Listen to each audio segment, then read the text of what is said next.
नमस्कार, मैं शरद यादव। आज की इस क्लास में हम लोग डिस्कस करेंगे यूपी आरओ एआरओ 2023 का जो एग्ज़ाम्स होने वाला है उसके लिए टेस्ट सीरीज़ हम लोग सॉल्व कर रहे हैं दोस्तों। और जिसकी बहुप्रतीक्षित टेस्ट सीरीज़ आप लोग इंतजार कर रहे थे, धे आईएएस की टेस्ट सीरीज़ हम लोगों को मिल चुकी है और जिसका आज हम लोग डिस्कस करेंगे टेस्ट नंबर 1।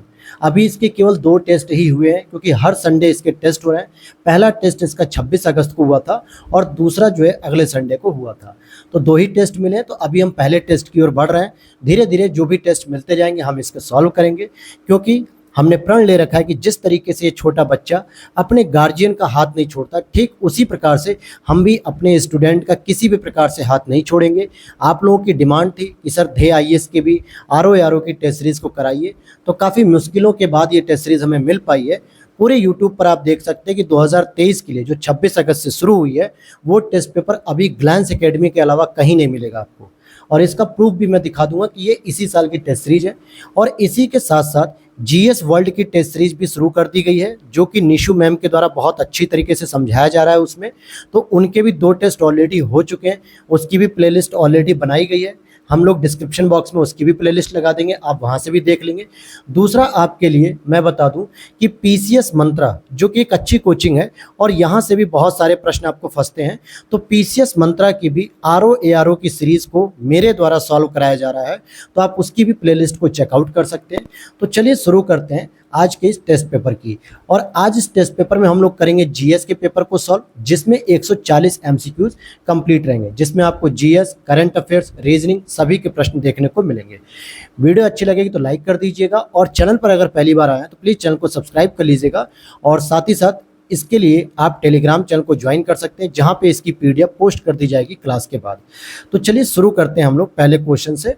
और पहले ही मैं आपको दिखाता हूँ, देखिए इसके पेज पर, सभी पेजों पे आपको देखने को मिलेगा कि ये सीरीज़ नंबर ए है और आरओ एआरओ प्री 2023 का ये टेस्ट पेपर है। तो ये मत सोचिएगा कि सर ये पुराना है, किसी को नहीं मिला, आपको कैसे मिला। तो दोस्तों वो अलग बात है कहाँ से मुझे मिला, लेकिन बस आपके लिए मुझे मेहनत करनी थी, वो मैंने आपको करके पेपर ला दिया। तो अब आपका काम है कि चैनल पर बने रहना, लास्ट तक आखिरी क्वेश्चन तक आपको देखना है। कमेंट कीजिएगा, कोई क्वेरीज हो तो वो भी आप पूछ सकते हैं। पहला प्रश्न पढ़ते हैं हम लोग, निम्नलिखित कथनों पर विचार करें। और हम लोग विचार करना शुरू कर देते हैं। क्या प्रश्न है? पिट्स इंडिया एक्ट 1784 द्वारा कंपनी के कार्यों पर ब्रिटिश सरकार का पूर्ण नियंत्रण स्थापित हो गया था। पहली बात ध्यान देनी है, तो आपको आगे बिल्कुल सही बात है, क्योंकि 1784 के द्वारा कंपनी के कार्यों पर ब्रिटिश सरकार का पूरी तरीके से नियंत्रण स्थापित हो गया था। यह बात सही है, अर्थात इसी में पहली बार कहा गया ब्रिटिश आधिपत्य का क्षेत्र। और इस एक्ट के तहत मद्रास एवं बम्बई के गवर्नर को बंगाल के गवर्नर जनरल के अधीन कर दिया गया था। तो ये स्टेटमेंट गलत है, क्योंकि ये जो प्रोसीजर हुआ था ये 1773 के रेगुलेटिंग एक्ट के तहत किया गया था। और उसके तहत जो पहला बंगाल का गवर्नर जनरल नियुक्त किया गया था वो कौन था? वारेन हेस्टिंग्स था। क्या था उसका नाम? वारेन हेस्टिंग्स, जो कि बंगाल का गवर्नर जनरल बना था। तो यहाँ पर आप देखेंगे पहला स्टेटमेंट सही है, दूसरा गलत है, इसलिए आपका सही उत्तर हो जाएगा ए। देखिए इसी तरीके से हम लोग आराम आराम से समझ के इस वीडियो को कंप्लीट करेंगे और जो अतिरिक्त प्रश्न बन सकते हैं ऑप्शन के द्वारा या क्वेश्चन के द्वारा, तो उस पर भी हम लोग डिस्कस करेंगे, ताकि वो प्रश्न अगर आ जाए तो गलत नहीं होने चाहिए। अगला प्रश्न है आपका, निम्नलिखित में से कौन सा एक भारत में ईस्ट इंडिया कंपनी द्वारा नियुक्त अंतिम गवर्नर जनरल और भारत का प्रथम वायसराय था? तो ये एक्टिविटी कब होती है दोस्तों? तो ये एक्टिविटी होती है 1857 की क्रांति के बाद। ध्यान देना, 1857 की जब क्रांति हो रही थी तो उस समय लॉर्ड कैनिंग महोदय क्या थे? गवर्नर जनरल थे। और आगे चल के जो 1858 का अधिनियम आया, जिसके तहत उन्हें वायसराय का दर्जा दे दिया गया। किसका दर्जा दिया गया? वायसराय का। तो वो भारत के पहले वायसराय बन जाते हैं और अंतिम गवर्नर जनरल। तो Lord Canning is correct answer हो गया। इतनी बात क्लियर हो गई आप सभी को? तो आगे बढ़ते हैं। बिल्कुल इसी तरीके से आराम आराम से समझाया जाएगा, ताकि आपको समझने में कोई भी प्रॉब्लम नहीं होनी चाहिए। तो अगले प्रश्न को देखते हैं। 2 सितंबर 1946 को गठित अंतरिम सरकार के संबंध में सही सुमेलित करना है। यहाँ पे मंत्री हैं और उनको जो मंत्रालय दिए गए थे पंडित जवाहरलाल नेहरू की अध्यक्षता में, यानी वो प्रधानमंत्री बने थे, तो उसी से संबंधित है। जैसे लियाकत अली जो कि मुस्लिम लीग के सदस्य थे, इनको वित्त मंत्रालय मिला था, ये बात बिल्कुल सही बात है। क्या जोगेंद्र नाथ मंडल, इनको रेल मंत्रालय मिला था? क्या यह बात सही है कि नहीं?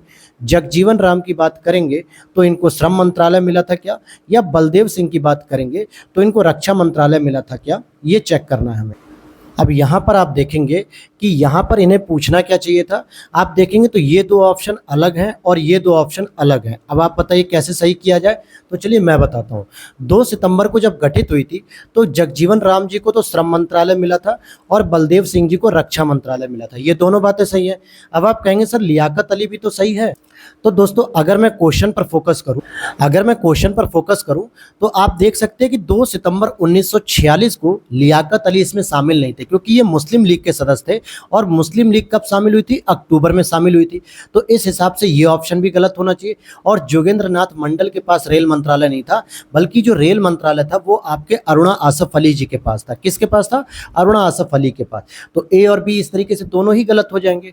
तो मुझे लगता है यहाँ पे प्रश्न को मिसप्रिंट कर दिया गया। यहाँ पूछना चाहिए था कौन सा सही सुमेलित नहीं है। जब ये हम करेंगे तो बी ऑप्शन साधारणतः हमको देखने को मिल जाएगा, क्योंकि जोगेंद्र नाथ मंडल ही एक ऐसा ऑप्शन है जो मैच नहीं करता है। अगर हम 2 सितंबर के अनुसार अंतरिम सरकार में ये भी मान ले कि लियाकत अली को भी हम शामिल मान लेते हैं, तो क्योंकि बाकी 3 ऑप्शन मैच कर रहे हैं, लेकिन यहाँ पे जोगेंद्र नाथ मंडल गलत है, क्योंकि रेल मंत्रालय उनको नहीं दिया गया था बल्कि अरुणा आसफ अली को दिया गया था। तो इस तरीके की छोटे छोटे जो डेट के अनुसार मंत्रालय दिए गए थे या यूं भी, तो ये बहुत बारीकी से आपको ध्यान रखना है और ये चीज़ देखिए बहुत अच्छे से आपको समझ के करना है। तो आगे देखते हैं अगला प्रश्न है, निम्नलिखित संवैधानिक संशोधनों में से कौन सा 8वीं अनुसूची से संबंधित है? अब 8वीं अनुसूची किससे संबंधित है दोस्तों? भाषा से संबंधित है। और जिसमें कितने प्रकार की भाषाएं? तो 22 भाषाएं अनलिस्टेड है, मतलब कि एक तरीके से अधिसूचित है।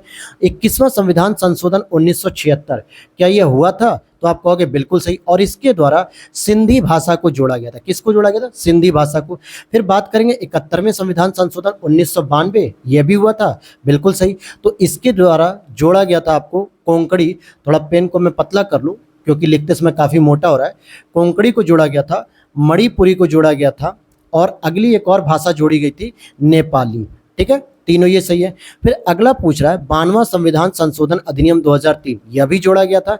इसके लिए एक ट्रिक है, BDMS, अर्थात बोडो, डोंगरी, मैथिली, संथाली, ये चारों भाषाएं भी जोड़ी गई थी। तो आप देखोगे यहाँ पे डी ऑप्शन हो जाएगा, क्योंकि 1, 2, 3 तीनों ही यहाँ पर सही है।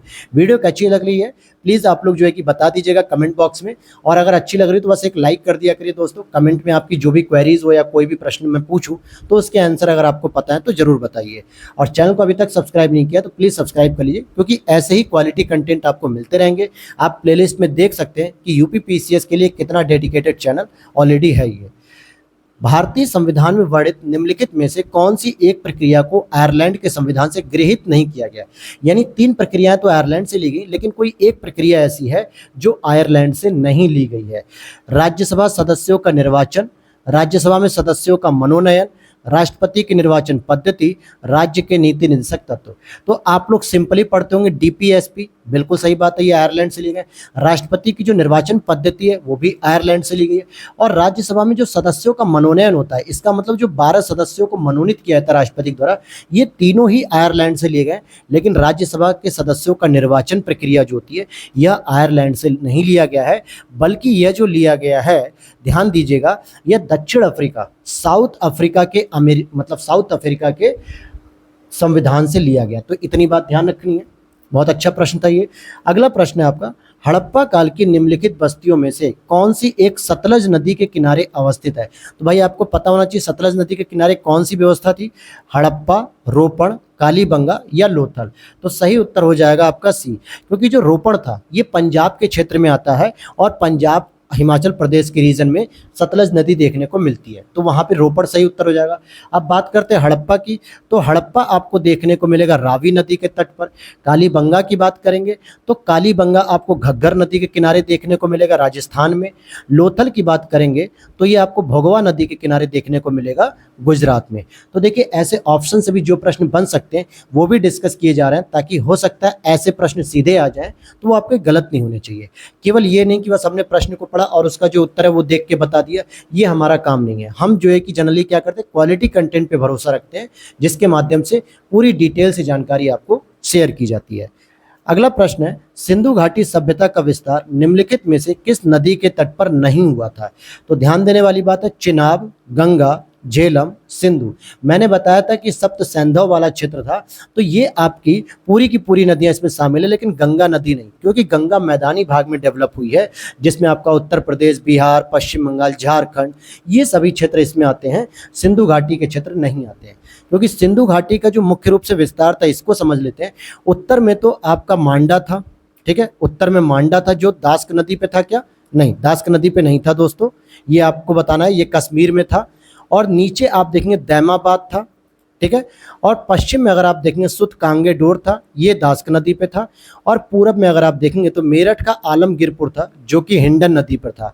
हालांकि हिंडन नदी आगे जाके गंगा में मिल जाती है बिजनौर के आसपास, लेकिन इस पे जो है कि गंगा नदी से कोई संबंधित नहीं है, इसलिए 7 का सी हो जाएगा। अगले प्रश्न को देखते हैं, क्वेश्चन नंबर 8 को। अनुच्छेद 324 के अनुसार निम्नलिखित में से कौन सा एक निर्वाचन भारत के निर्वाचन आयोग द्वारा संपन्न नहीं कराया था? क्योंकि आर्टिकल 324 के अंतर्गत इलेक्शन कमीशन ऑफ इंडिया की बात की गई है। किसकी बात की गई है? इलेक्शन कमीशन ऑफ इंडिया की बात की गई है। और ये मुख्य रूप से संसद के सदस्यों का निर्वाचन कराते हैं, बिल्कुल सही, लोकसभा चुनाव होते हैं। राज्य विधानमंडल के सदस्यों के निर्वाचन, यह भी सही बात है, क्योंकि राज्य विधानसभा के भी चुनाव। राष्ट्रपति उपराष्ट्रपति का निर्वाचन कराते हैं, यह भी सही है।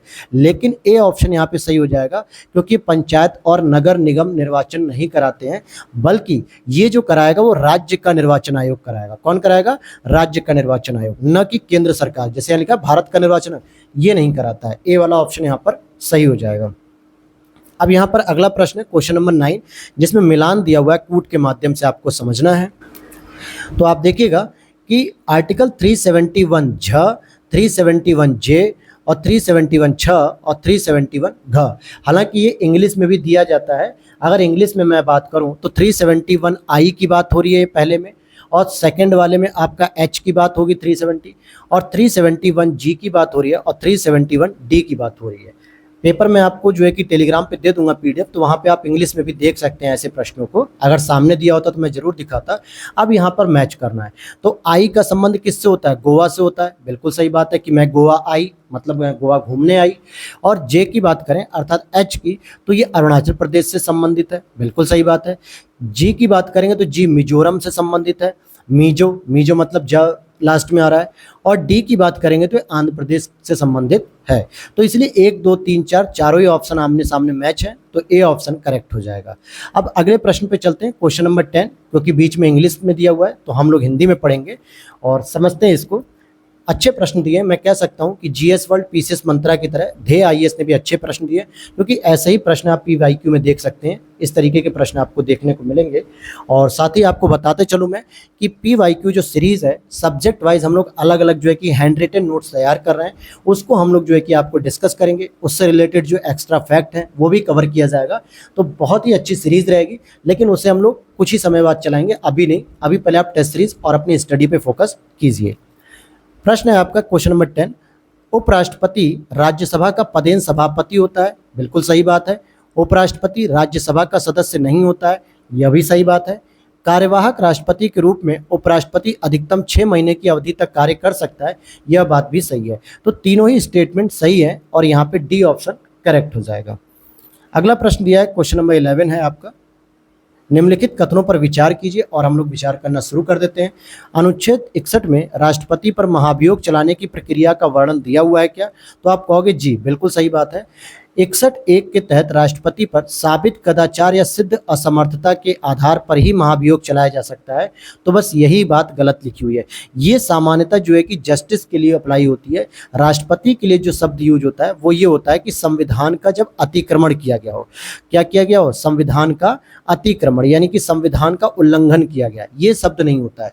तो ये इनका ऑफिशियली शब्द होता है। तो जब ये नहीं लिखा हुआ है तो दूसरा गलत हो गया, तो बी ऑप्शन हो गया कि केवल एक सही है। अगले प्रश्न को देखते हैं, निम्नलिखित में से कौन सा एक मौलिक कर्तव्य के संबंध में सत्य नहीं? मौलिक कर्तव्य से बार बार प्रश्न आता है, याद रख लीजिएगा, पूरे 11 मौलिक कर्तव्य और डीपीएसपी भी, इन दोनों से मिला के प्रश्न आता है। यह मूल संविधान का हिस्सा है, यही बात गलत हो गई। क्या यह मूल संविधान का हिस्सा था? नहीं था। हालांकि अब है। अब किस में है? ये भाग 4A में है। और आर्टिकल की बात अगर मैं करूं तो आर्टिकल 51A में है। और जब संविधान में इसको शामिल किया गया फर्स्ट टाइम, तो इसमें मुख्य रूप से 10 ही मूल कर्तव्य को शामिल किया गया था। जो 11वां मूल कर्तव्य था, इसको सन मतलब 2002 में 86वें संविधान संशोधन द्वारा शामिल किया गया था। तो पहला स्टेटमेंट गलत। भाग 4 ए में वर्णित है, बिल्कुल सही। सोवियत संघ से प्रेरित है, यह भी सही है। 86वां संविधान संशोधन 2002 द्वारा 11वां मौलिक कर्तव्य जोड़ा गया, यह भी सही है।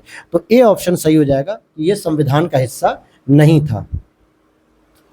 अगले प्रश्न को देखते हैं। क्वेश्चन नंबर 13 है, सर्वोच्च न्यायालय या उच्च न्यायालय द्वारा जारी किस रिट का उद्देश्य अधीनस्थ न्यायालयों में लंबित मुकदमों को तेजी से निपटाने हेतु उन्हें वरिष्ठ न्यायालयों में भेजने से संबंधित है। तो 5 प्रकार की रिट होती है। अगर हम बात करें सुप्रीम कोर्ट की, तो सुप्रीम कोर्ट आर्टिकल 32 का प्रयोग करती है।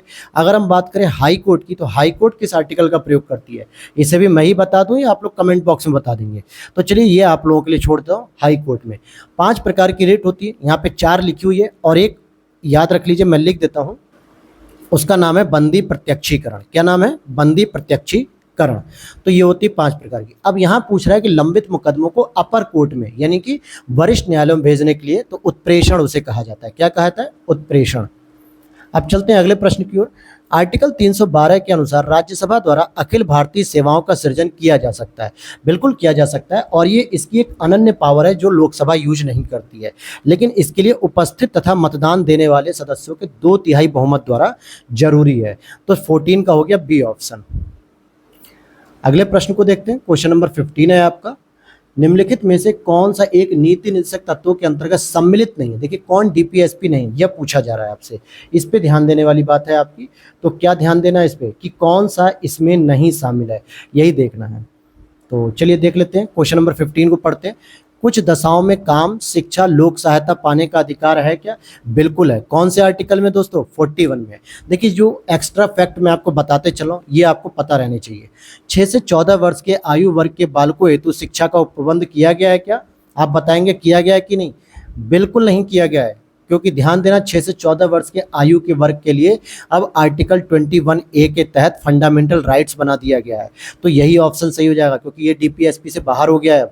लोक स्वास्थ्य में सुधार राज्य का कर्तव्य है, इसके लिए आर्टिकल 47 वर्णित करता है। और पर्यावरण का संरक्षण, संवर्धन और वन्य जीवों की रक्षा करना, ये आर्टिकल 48A में आता है। तो बी ऑप्शन आपका सही हो जाएगा कि ये इसमें वर्णित नहीं है डीपीएसपी में। अगले प्रश्न को देखते हैं। महान्यायवादी सरकार का पूर्णकालिक विधि परामर्शी होता है। अब यहीं पर आपको प्रश्न को पकड़ लेना है कि क्या पहला स्टेटमेंट सही लिख रहा है, पूर्णकालिक होता है? ऐसा नहीं है। जितने समय के लिए राष्ट्रपति द्वारा निर्धारित किया जाता है उतने ही समय के लिए, इसी को हम कहते हैं कि राष्ट्रपति के कैसे बैठता है, प्रसाद पर्यंत। जब तक राष्ट्रपति चाहेगा तभी तक इसे कार्य करने को मिलेगा, पूर्णकालिक नहीं। तो पहला स्टेटमेंट गलत हो गया। तो पहले ही गलत होते हुए आपको दूसरा ऑप्शन सही करना ही पड़ेगा। तो वैसे भी सही है, क्योंकि इनका जो पारिश्रमिक होता है, जो भत्ता होता है, सैलरी होती है, वो राष्ट्रपति द्वारा तय की जाती है। तो दूसरा स्टेटमेंट सही है। अगले प्रश्न की ओर चलते हैं। 11वीं अनुसूची में वर्णित कुल कितने विषयों पर पंचायतों को कानून बनाने की शक्ति प्रदान की गई है? तो अगर हम देखें कितने विषयों पर की गई है, तो 29। लेकिन अगर 12वीं अनुसूची के अंतर्गत नगर निकाय की बात करें, नगर पालिका की, तो उसको 18 विषयों पे कानून बनाने की शक्ति, जबकि पंचायतों को कितने पे? 29 विषयों पे। अगला प्रश्न है, किसी एक ही व्यक्ति को 2 या 2 से अधिक राज्यों का राज्यपाल नियुक्त किया जा सकता है? बिल्कुल नियुक्त किया जा सकता है दोस्तों। क्यों नहीं नियुक्त किया जाएगा भाई? जरूरत पड़ने पे किया जाएगा। और ये आर्टिकल नंबर 153 में वर्णित है। हालांकि इसको मूल संविधान में नहीं रखा गया था, लेकिन इसको 7वें संविधान संशोधन 1956 के द्वारा इसे ऐड कर दिया गया, इस प्रावधान को। तो कभी कभी यह भी पूछ लेगा, मान लीजिए इसी की जगह पूछ लेता कि कौन से संवैधानिक संशोधन से जोड़ा गया, तो आपको 7वां, 8वां, 9वां, 10वां ऑप्शन देता और आप कंफ्यूज हो जाते। तो 7वें के द्वारा 1956 में जोड़ा गया है। सीरीज अच्छी लग रही हो दोस्तों तो प्लीज़ एक बार लाइक कर दीजिएगा और कमेंट बॉक्स में जरूर रिप्लाई करिए कि हाँ अच्छी लग रही है सीरीज। और अगर नहीं अच्छी लग रही है तो आप बेहिचक जो है कि इस सीरीज को छोड़ के जा सकते हैं। अभी भी अपना टाइम आप बचा सकते हैं, किसी और टेस्ट सीरीज के माध्यम से या पढ़ाई कर सकते हैं। लेकिन कोई ज़रूरी नहीं है अगर आपको ये अच्छी नहीं लग रही है तो। लेकिन मैं उम्मीद करता हूँ कि आपको अच्छी ज़रूर लग रही होगी, क्योंकि बहुत ही आराम से हर एक स्टेटमेंट पर हम लोग चर्चा कर रहे हैं। सल्तनत काल में बरीद ए ममालिक क्या होता था? देखिए बरीद जो शब्द होता है ना दोस्तों, इसी को आप समझ लीजिए। बरीद का मतलब ही होता है गुप्तचर। क्या होता है? बरीद का मतलब ही होता है गुप्तचर। अब आप देख लीजिए तो ए ऑप्शन हो जाएगा कि गुप्तचर विभाग का यह प्रमुख है। और अगर हम बात करें कि पत्राचार का विभाग कौन देखता था, तो पत्राचार के विभाग को हम लोग कहते थे दीवान इंसा। इंसा मतलब होता है पत्राचार। और नौसेना विभाग की बात करें, मतलब अमीर आखुर, ये अश्वशाला हो जाएगा। अश्वशाला का जो प्रधान हो जाएगा ये हो जाएगा अमीर ए आखुर। तो इसको हम लोग कहते हैं अमीर आखुर। अब बरीद ममालिक क्या हो गया? गुप्तचर विभाग हो गया। अगला प्रश्न है, निम्नलिखित में से कौन सा युग्म सही सुमेलित नहीं है? अब यहाँ पे सही सुमेलित नहीं पूछा जा रहा है, तो ये आपको देखना होगा। शाहनामा किसने लिखी? फिरदौसी ने लिखी, सही है। श्री कृष्ण विजय किसने लिखी? मालाधर वसु लिखी, यह भी सही। तहकीक हिंद अर्थात भारत की खोज अलबर्नी ने लिखी है, यह भी सही बात है। लेकिन यहाँ पर रहला की बात करेंगे तो ये रहला इब्न बतूता ने लिखी थी। किसने लिखी थी दोस्तों? Ibn Battuta. ये जो है कि एमबीटी के समय आया था, मोहम्मद बिन तुगलक जिसे हम कहते हैं एमबीटी के समय आया था, और इसने अपना यात्रा वृत्तांत लिखा था। जबकि उतबी की बात करेंगे तो उतबी ने जो किताब लिखी है उसका नाम होता है किताब उल यामिनी। क्या नाम है दोस्तों उसका? किताब उल यामिनी। ये उतबी ने लिखी थी। अच्छा, उतबी किसके साथ भारत आया था ये आपको बता देना है। एक विदेशी आक्रमणकारी था, उसके साथ उतबी भारत आया था, ये आपको बताना है कौन था वो। अगला प्रश्न है, प्रमुख स्थापत्यों में से, देखिए जो प्रश्न मैं आपको दे रहा हूँ ना कमेंट बॉक्स में रिप्लाई करने के लिए, वो प्रश्न बने हुए हैं ऑलरेडी, पीवाईक्यू में, पीसीएस में, आरओ में, वनडे एग्जाम्स में आए हुए हैं। तो ऐसा नहीं है कि वो प्रश्न नहीं पूछे जा सकते, वो पूछे जा सकते हैं, इसलिए मैं इसे बार बार आपको पूछ रहा हूँ ताकि वो आपको भी याद हो जाए। प्रमुख स्थापत्यों में से किस एक का निर्माण शाहजहां द्वारा नहीं करवाया गया था? ताजमहल का निर्माण शाहजहां ने करवाया, बिल्कुल कराया। कहाँ पे है दोस्तों? आगरा में। कपिल शर्मा के शो की तरह दिल्ली मत ले जाना, कपिल शर्मा के शो में देखा होगा आपने, ठीक है। और ये कब स्थापित किया गया? तो 1648 में। बात करेंगे लाल किले की। अब यहाँ पर रोकना पड़ेगा आपको। लाल किला देखिए दो हैं, एक तो हमारा दिल्ली का लाल किला है, इसको कौन बनवाता है? शाहजहां बनवाता है। इतनी ही बात याद रखनी है, क्योंकि इसे भी 1648 में। इसलिए मैं ऐसा बता रहा हूँ क्योंकि जो दिल्ली का लाल किला जहाँ से हमारे प्रधानमंत्री नरेंद्र मोदी जी 15 अगस्त को भाषण देते हैं, वो शाहजहां ने बनवाया। जबकि आगरा फोर्ट की अगर मैं बात करूं या आगरे के किले की बात करूं तो उसे अकबर ने बनवाया है। तो यही सी ऑप्शन आपका सही हो जाएगा कि ये शाहजहां के द्वारा नहीं बनवाई गई है। जबकि जामा मस्जिद जो दिल्ली के लाल किले में देखने को मिलती है, ये भी शाहजहां के द्वारा बनवाई गई है। लेकिन इसी दिल्ली के लाल किले में एक मस्जिद दिखती है आपको, मोती मस्जिद। कभी आप गए होंगे घूमने तो देखिएगा, या कभी दिल्ली आए होंगे तो, मैं तो गया हूँ। तो उस मोती मस्जिद को किसने बनवाया था? ये ध्यान रखने वाली बात है, औरंगजेब ने। ये कई बार पूछा गया है प्रश्न। देखिए जो प्रश्न मैं एक्स्ट्रा बता रहा हूँ ना, वो कई बार प्रश्न पूछा गया है, और मैं लगातार पीवाईक्यू करता रहता हूँ प्रीवियस ईयर पेपर, इसलिए मुझे पता है कि कौन कौन से प्रश्न कहाँ कहाँ आ सकते हैं। तो मोती मस्जिद सीधे पूछ देगा आपसे कि दिल्ली की मोती मस्जिद किसने बनवाई? तो औरंगजेब ने। तो आपको फिर याद रहना चाहिए। अगला प्रश्न है आपका, निम्नलिखित पर विचार कीजिए, और हम लोग विचार करना शुरू कर देते हैं। उपरोक्त संस्थाओं की स्थापना का सही कालक्रम। तो सही कालक्रम तो तब पता होगा ना जब आपको इसकी स्थापना दिवस पता होगा। तो देखिए सोशल सर्विस लीग को 1911 में स्थापित किया गया था एनएम जोशी के द्वारा, जिनका पूरा नाम क्या था? नारायण मल्हार जोशी, ठीक है। स्वराज पार्टी की बात करेंगे तो स्वराज पार्टी की स्थापना 1923 में की गई थी। किसके द्वारा? किसके द्वारा की गई थी? मोतीलाल नेहरू थे, और साथ में जो इसके प्रमुख सदस्य थे उनका नाम अब आपको बताना है। मैंने एक हिंट दे दिया, 1923 में, इवन की 1 जनवरी 1923 को इसकी स्थापना की गई थी, ठीक है। और गया के अध्यक्ष भी थे वो, मतलब गया कांग्रेस अधिवेशन की अध्यक्षता भी उन्होंने की थी। अब तो इतना हिंट दे दिया, अब तो आप बताइए। The servants of India society Gopal Krishna Gokhale ने 1905 में स्थापना की। नौजवान सभा हमारे भगत सिंह साहब ने की थी 1926 में। तो अब इसका क्रम बैठाएंगे आप, तो पहले आएगा 1905, फिर 1911, फिर 1923, फिर 1926, और इस आधार पे बी ऑप्शन हो जाएगा 3, 1, 2, 4। अगला प्रश्न है आपका, जलियांवाला बाग हत्याकांड की जांच हेतु कांग्रेस द्वारा किसकी अध्यक्षता में तहकीकात कमेटी का गठन किया गया था? तो भाई किसकी अध्यक्षता में किया गया था? ये मदन मोहन मालवीय जी की अध्यक्षता में किया गया था। हालांकि इसकी जांच के लिए एक और कमीशन बैठाया गया था, हंटर कमीशन। ये हंटर लिख दिया मैंने, गलत लिख दिया है, हंटर कमेटी जिसको हम कहते हैं, ठीक है। इसकी भी अध्यक्षता में एक कमेटी बैठाई गई थी। और ये जलियांवाला बाग हत्याकांड हुआ कब था? तो एग्जैक्ट डेट याद कर लीजिए इसकी, 13 अप्रैल 1919। बहुत ही मार्मिक घटना थी। आप अगर यहाँ पे जाएंगे इसके पार्क में देखेंगे तो जो ईंटें बनी हुई थी ना पहले की पार्क में, उन ईंटों में छेद कर दिया गया। इतनी फास्ट गोली चलाई गई थी, इतनी तेजी से, और उनको व्हाइट कलर के बॉक्स के द्वारा मार्क किया गया जगह जगह। काफ़ी अच्छा जो है कि मतलब वहाँ पे पार्क डेवलप कर दिया गया सरकार के द्वारा अब तो। अगला प्रश्न है, आप लोग भी कहते होंगे दोस्तों कि सर आप कहाँ कहाँ घूमते रहते हैं, क्योंकि बिना घूमे देखिए भारत की जानकारी नहीं हो सकती। अगर आपको भारत की जानकारी चाहिए तो भारत को घूमना पड़ेगा। उत्तर प्रदेश की जानकारी चाहिए तो उत्तर प्रदेश की जानकारी के लिए घूमना पड़ेगा। ऐसा नहीं है कि आप किताब से पढ़ लीजिए। कुछ चीज़ें होती है जो प्रैक्टिकल लाइफ में यूज होती हैं दोस्तों, आप लाइफ में चीज़ों का एक्सपीरियंस करते हैं। और हमारे यूपी के टूरिज्म विभाग का तो टैगलाइन ही है कि यूपी नहीं देखा तो भारत नहीं देखा, है ना। तो यूपी देखिए, भारत भी दिखेगा आपको।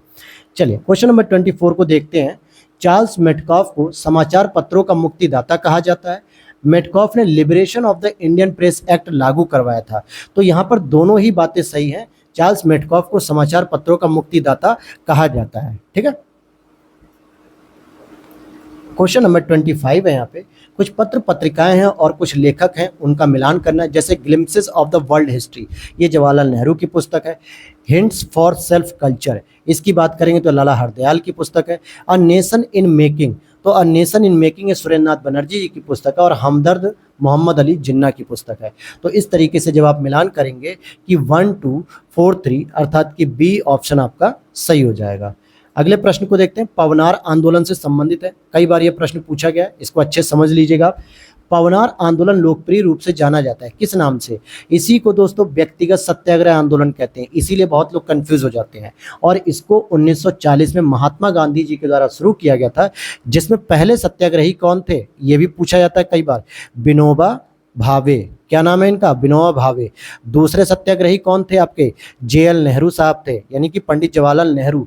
और तीसरे जो सबसे इंपॉर्टेंट थे, यह भी पूछा जाता है, ब्रह्मदत्त। याद रखना, तीसरा वाला किसी भी किताब में बहुत रेयर मिलता है, मतलब कम किताबों में देखने को मिलता है, तो तीसरा वाला ही अक्सर पूछ लिया जाता है। तो पहले सत्याग्रही विनोबा भावे, दूसरे जवाहरलाल नेहरू और तीसरे ब्रह्मदत्त। हालांकि इसको 17 अक्टूबर यानी अक्टूबर में स्टार्ट किया गया था महात्मा गांधी जी के द्वारा। तो आगे बढ़ते हैं। मज़ा आ रहा है दोस्तों आप लोगों को सेशन में? एंजॉय कर रहे हैं आप लोग इस सेशन को?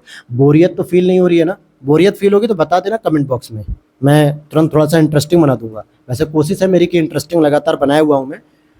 तृतीय आंग्ल मराठा युद्ध के पश्चात पेशवा के वंशानुगत पद को समाप्त कर दिया गया था क्या?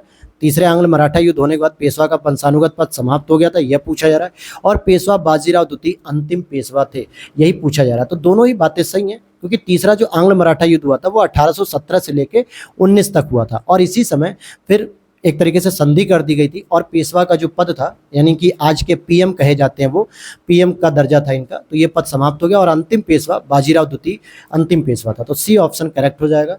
अगले प्रश्न की ओर चलते हैं।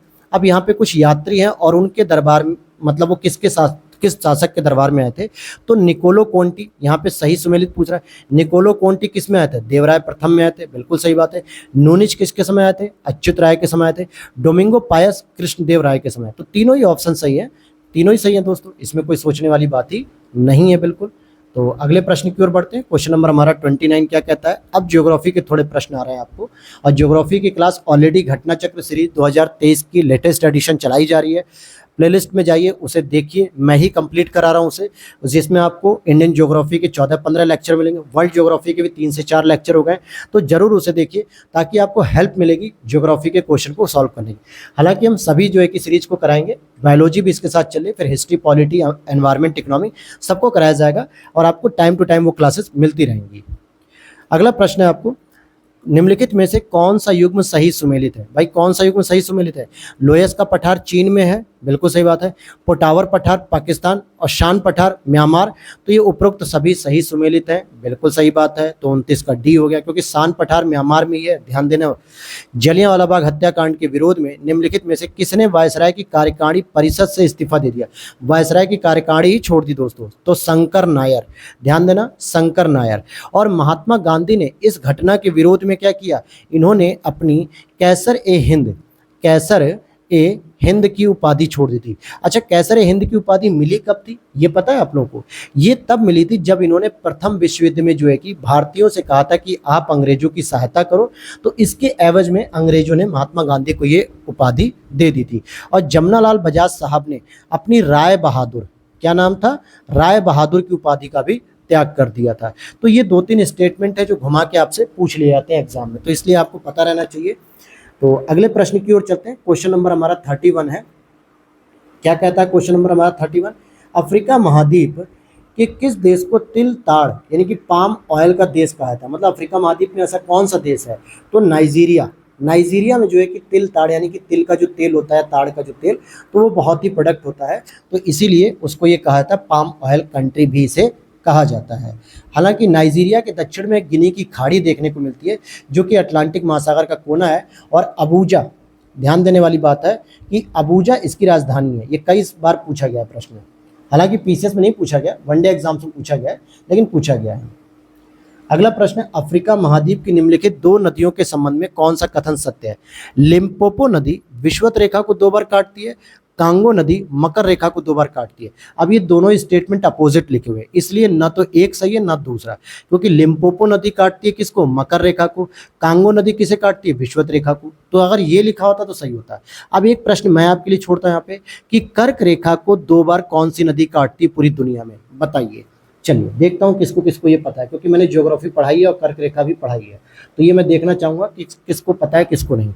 अगला प्रश्न है आपका, देखिए मैं जब मेहनत कर रहा हूँ तो मैं चाहूँगा आप लोग भी मेरे साथ मेहनत करिए, तभी रिजल्ट पॉजिटिव आएगा। केवल अगर कोटा पूर्ति करेंगे तो रिजल्ट पॉजिटिव नहीं आएगा। अर्जेंटीना में स्थित चाको का मैदान, जिसे हम लोग ग्रैंड चाको भी कहते हैं, ये किसके लिए प्रसिद्ध है? बताइए। कपास के लिए, ऊन उत्पादन, गेहूं उत्पादन या कोयले के भंडार के लिए? तो यहाँ पर कपास उत्पादन होता है अर्जेंटीना का ग्रैंड चाको का मैदान, जो कि अर्जेंटीना दक्षिणी अमेरिका महाद्वीप का दूसरा सबसे बड़ा देश है। और यहाँ पे एक पंपास नाम की भूमि घास पाई जाती है, जो कि शीतोष्ण घास भूमि है, दक्षिणी अर्जेंटीना में पाई जाती है, पंपास उसे कहते हैं। अगला प्रश्न है आपका, दक्षिणी आल्प्स पर्वत श्रेणी स्थित है ब्रिटेन में, न्यूजीलैंड में, दक्षिण अफ्रीका में या फ्रांस में?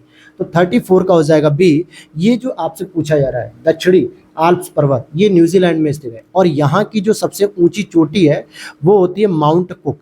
ध्यान देना इसकी बात को, माउंट कुक इसकी सबसे ऊंची चोटी है। हालांकि न्यूजीलैंड को हम लोग दक्षिण का ब्रिटेन भी कहते हैं। क्या कहते हैं? दक्षिण का ब्रिटेन। अब इसके पीछे क्या रीजन है, ये किसको किसको पता है, ये कमेंट बॉक्स में बताइएगा। आप भी कह रहे हो कि सर लगातार आप प्रश्न पे प्रश्न दिए जा रहे हो, क्या मजाक कर रहे हो, आप पढ़ा रहे हो या प्रश्न दे रहे हो? तो देखिए दोस्तों, अगर जो प्रश्न मैं दे रहा हूँ क्वेश्चन सॉल्व करने के लिए, अगर उसे आप सॉल्व करते चलेंगे ना, तो पेपर से तो आपके 140 क्वेश्चन से ज़्यादा तैयार हो ही रहे हैं। साथ ही अगर मैं उस प्रश्नों का अगर आप मुझे आंसर देते चलेंगे तो आपके 200 प्रश्न तैयार हो जाएंगे एक ही वीडियो में, एक ही क्लास में। आगे देखते हैं, उत्तरी गोलार्ध में तापमान विषमताएं अधिक प्राप्त होती हैं, उत्तरी गोलार्ध में जल भाग की अधिकता होती है? ऐसी बात नहीं है। दक्षिणी गोलार्ध में जल की अधिकता है, क्योंकि वहां पे जो स्थल खंड है उनकी कमी देखने को मिलती है। ठीक है, होल्ड कीजिएगा 1 मिनट।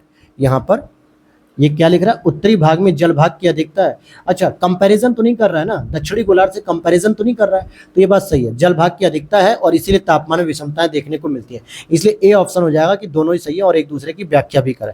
अगर यहाँ पे कंपैरिजन करता ना दक्षिणी गोलार्ध से, तो हम कहते हैं दक्षिणी गोलार्ध में स्थल खंड कम है, जबकि जल जो है वाटर की मात्रा ज़्यादा है।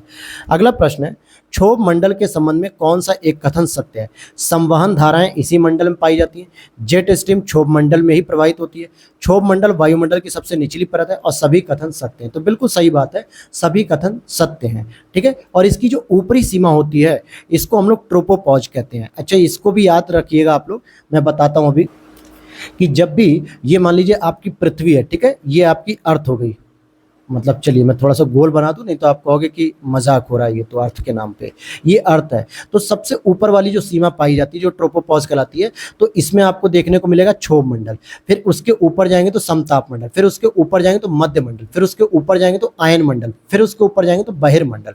ध्यान देने वाली बात है, क्योंकि कई बार पूछा जाता है। और क्षोभ मंडल को क्या कहते हैं? कभी कभी देवनागरी लिपि में आता है स्ट्रेटोस्फीयर। और साथ ही साथ समताप मंडल को क्या कहते हैं? बताइए, मैंने गलत बताया सही बताया? मध्य मंडल को मीसोस्फीयर, आयन मंडल को आयनोस्फीयर और बहिर्मंडल को एक्सोस्फीयर। तो बताइए, क्षोभ मंडल को क्या कहते हैं इंग्लिश में? स्ट्रेटोस्फीयर कहते हैं या समताप मंडल को स्ट्रेटोस्फीयर कहते हैं? ये आप बताइएगा। निम्नलिखित कथनों पर विचार कीजिए। विषुवत रेखा पर कोरिलिस बल का प्रभाव अधिकतम होता है। अब आप बताएंगे विषुवत रेखा पे कोरिलिस बल का प्रभाव अधिकतम होता है कि नहीं होता है? तो आप कहोगे कि नहीं सर, या हाँ। देख लेते हैं, ध्रुवों पर कोरिलिस बल का प्रभाव 0 होता है और यहाँ पे पूछ रहा है असत्य कथनों के बारे में। तो आप देखेंगे कि दोनों ही बातें सही है। कोरिलिस बल का मान जो है कि विषुवत रेखा पर अधिक होता है, इसीलिए यहाँ पे हवाएं तेज डायरेक्शन से जो है कि मुड़ती हैं, और ध्रुवों पे कोरिलिस बल का प्रभाव 0 होता है। इसीलिए दोनों ही कथन, ना तो पहला गलत है और ना ही दूसरा गलत है, दोनों ही कथन अपनी जगह सही है। अच्छा, कोरिलिस बल कैसे उत्पन्न होता है? पृथ्वी की घूर्णन गति के कारण। जैसे जैसे पृथ्वी घूमती है गोल गोल, वैसी वो कोरिलिस बल की वजह से ही समुद्र में जो आप देखोगे जलधाराएं उठती है, लहरें उठती है, वो इसी वजह से उठती हैं। अगले प्रश्न को देखते हैं 38 नंबर पे। अगला प्रश्न है, चिनुक को हिमभक्षी पवन भी कहा जाता है। यह पवन शीतकाल के अधिकतर समय में बर्फ को पिघलाकर चारागाहों को पशु हेतु उपयोगी बनाती है। तो आपका सही उत्तर हो जाएगा ए, कि दोनों ही बातें सही हैं और इसकी सही व्याख्या भी कर रहा है। अगले प्रश्न की ओर चलते हैं। क्वेश्चन नंबर 39 है हमारा, हिमालय का निम्नलिखित में से कौन सा प्रादेशिक विभाग सिंधु और सतलज नदियों के बीच में है? तो जाहिर सी बात है, इसको हम कहेंगे पंजाब हिमालय। पंजाब हिमालय कहते हैं, बिल्कुल सही बात है। और जरा अब हम इसके आगे की चीज़ों को भी समझ लेते हैं। इसको तो हम कहते हैं पंजाब हिमालय। उसके बाद आता है आपका कुमाऊं हिमालय, जो सतलज से शुरू होके काली नदी तक जाता है। कहाँ तक जाता है? काली नदी तक। और फिर काली नदी से तिस्ता नदी तक जो जाता है वो नेपाल हिमालय होता है। काली नदी से तिस्ता नदी, और तिस्ता नदी से लेकर दिहांग या दिबांग नदी तक जो जाता है उसको हम असम हिमालय कहते हैं। तो इस तरीके से आपके चारों मैंने हिमालय आपको बता दिए। ये भी विस्तार अच्छा प्रश्न था ये। क्वेश्चन नंबर 40 देखते हैं। दक्षिण भारत की सबसे ऊंची चोटी अनाईमुड़ी स्थित है। कहाँ पे? अन्नामलाई की पहाड़ी पर स्थित है। कहाँ पे? अन्नामलाई की पहाड़ी। अच्छा, नीलगिरी पहाड़ी की जो सबसे ऊंची चोटी होती है उसका क्या नाम है? दोदा बेट्टा। क्या नाम है दोस्तों? दोदा बेट्टा। सोना नहीं है, थकना नहीं है, मना नहीं है, सोना थकना, ठीक है? जान लगा देनी है एकदम, इस बार नहीं तो फिर कभी नहीं। छोड़ दो या तो मार लो बाजी, दो में से एक हो सकता है। अगला प्रश्न है, यूरोप के कौन से दो देश मिलकर आइबेरिया कहलाते हैं? कौन से दो देश हैं जिनको मिला के हम आइबेरिया कहते हैं? जैसे साइबेरिया कहते हैं रूस में, तो ऐसे आइबेरिया कहलाते हैं आपके स्पेन और पुर्तगाल। ये दोनों देश मिलकर आइबेरिया कहलाते हैं। अगला प्रश्न है आपका पॉलिटी से है, अल्पसंख्यक वर्गों के हितों का संरक्षण और सुरक्षा संबंधी जो अधिकार है वो किस में वर्णित है? अब आर्टिकल 29 और 30 दोनों ही आपके सामने, तो कंफ्यूजन पैदा हुआ कि नहीं हुआ? हुआ कि नहीं हुआ? तो बिल्कुल हुआ, क्योंकि 29 में दिया हुआ उनके हितों और संरक्षण के लिए, जबकि 30 में दिया है कि उनके विद्यालय और शिक्षा संबंधी जो है कि प्रशासन करने की, शिक्षण संस्थाओं के प्रशासन करने से अधिकार दिए, जबकि 29 में उनके हित और संरक्षण की बात है। अगला प्रश्न 43, क्या है प्रश्न? अच्छे प्रश्न दिए हुए हैं दोस्तों। ऐसे ही प्रश्न आरओ इस बार पूछेगा, क्योंकि 2021 में ट्रेंड बहुत बदल गया था 17 और 16 की अपेक्षा। नियंत्रक महालेखा परीक्षक को राष्ट्रपति द्वारा किसी भी समय पदच्युत किया जा सकता है? इसका मतलब क्या वो इसके प्रसाद पर्यंत पद धारण करता है? तो हम कहेंगे नहीं, ये बात गलत की गई है। हालांकि इसकी नियुक्ति जो है कि राष्ट्रपति के द्वारा होती है, लेकिन इसको हटाया उसी तरीके से जाता है जैसे सुप्रीम कोर्ट के न्यायाधीश को हटाया था, अर्थात सिद्ध कदाचार और असमर्थता के आधार पर। तो पहला गलत। नियंत्रक और महालेखा परीक्षक की नियुक्ति राष्ट्रपति करता है, यह बात सही है। तो डी ऑप्शन इस करेक्ट हो जाएगा, ए गलत आर सही। अगले प्रश्न को देखते हैं। क्वेश्चन नंबर 44 है, उच्चतम न्यायालय का न्यायाधीश बनने हेतु न्यूनतम आयु सीमा का निर्धारण नहीं किया गया है, यह बात सही है। अवकाश प्राप्ति के पश्चात उच्चतम न्यायालय का न्यायाधीश भारत के किसी भी न्यायालय में वकालत नहीं कर सकता है क्या? अब यहाँ पर आप कहेंगे कि दोनों ही बातें सही है, 1 और 2 दोनों ही बातें सही की गई हैं। सॉरी, एक थोड़ी सी मिस्टेक हो गई यहाँ पे कि 44 का ठीक है, दोनों ही सही है, क्योंकि उच्चतम मतलब कि न्यूनतम आयु तो नहीं है, लेकिन उच्चतम आयु है कि भाई 67 ईयर तक आप काम कर सकते हो। और यहाँ पे न्यायाधीश जो है कि किसी भी न्यायालय में वकालत नहीं कर सकता, क्योंकि वो सुप्रीम कोर्ट से तो खुद ही जो है कि रिटायर होकर आया है, तो अब उससे बड़ी कोई न्यायालय तो है नहीं, तो इसलिए जो है कि वो नहीं कर सकता। आगे देखते हैं, थोड़ा सा जो है कि कंफ्यूजन हो गया था क्वेश्चन को। क्वेश्चन नंबर 45, ये भी कई बार प्रश्न है कि अंतर्राज्यीय परिषद के गठन का वर्णन किस आर्टिकल में दिया हुआ है? तो आर्टिकल 263 में दिया हुआ अंतर्राज्यीय परिषद की बात की गई है, और जबकि अंतर्राज्यीय नदी जल विवाद की अगर हम बात करें तो ये आर्टिकल 262 में आता है। तो यहाँ पे जो सही उत्तर हो जाएगा बी 263, और इसकी स्थापना पहली बार 1990 में की गई थी। 1990 में किसकी सरकार थी, ये बताइएगा आप लोग। अगला प्रश्न है, आर्टिकल 315(2) के तहत 2 या अधिक राज्यों के लिए संयुक्त आयोग की व्यवस्था की गई है। संयुक्त लोक सेवा आयोग के अध्यक्ष और सदस्यों की नियुक्ति कौन करता है? राष्ट्रपति करता, और कोई नहीं करेगा, ठीक है, राष्ट्रपति करेगा। अगला प्रश्न है 47, यहाँ पर आपको प्रमुख संप्रदाय हैं और संस्थापक है, ये मिलान करना है। और यहाँ पूछ रहा कौन सा सही सुमेलित नहीं, यानी कि 3 तो सही है, 1 गलत है। आजीवक के मखली गौशाला है, बिल्कुल सही। बरकरी के नामदेव है, ये भी सही है। धरकरी के रामदास है, ये भी सही है। रामावत के रामानुज नहीं है दोस्तों, रामावत के रामानुज नहीं है, बल्कि रामानंद है। कौन है? रामानंद है। जबकि रामानुज की अगर हम बात करेंगे तो ये श्री वैष्णव के हैं। किसके हैं? ये श्री वैष्णव के हैं, ठीक है। तो यही हो जाएगा डी ऑप्शन। अगला प्रश्न है, निम्नलिखित में से कौन सा एक फफूंद जनित रोग नहीं है? फफूंद का मतलब क्या होता है? जो फंगस होता है, ठीक है, जिसको हम लोग कवक भी कह देते हैं या फंगस भी कह देते हैं इंग्लिश में। तो जैसे दमा होता है, एथलीट फूट, खसरा, गंजापन। तो यहाँ पर आप देखेंगे कि खसरा जो है कि फफूंद से नहीं होता, जबकि आपको हाथी पांव, दमा या गंजापन जो शरीर में होता है, सब फंगस की वजह से होता है। लेकिन खसरे की अगर हम बात करेंगे तो ये विषाणु जनित बीमारी है। कैसी बीमारी है दोस्तों?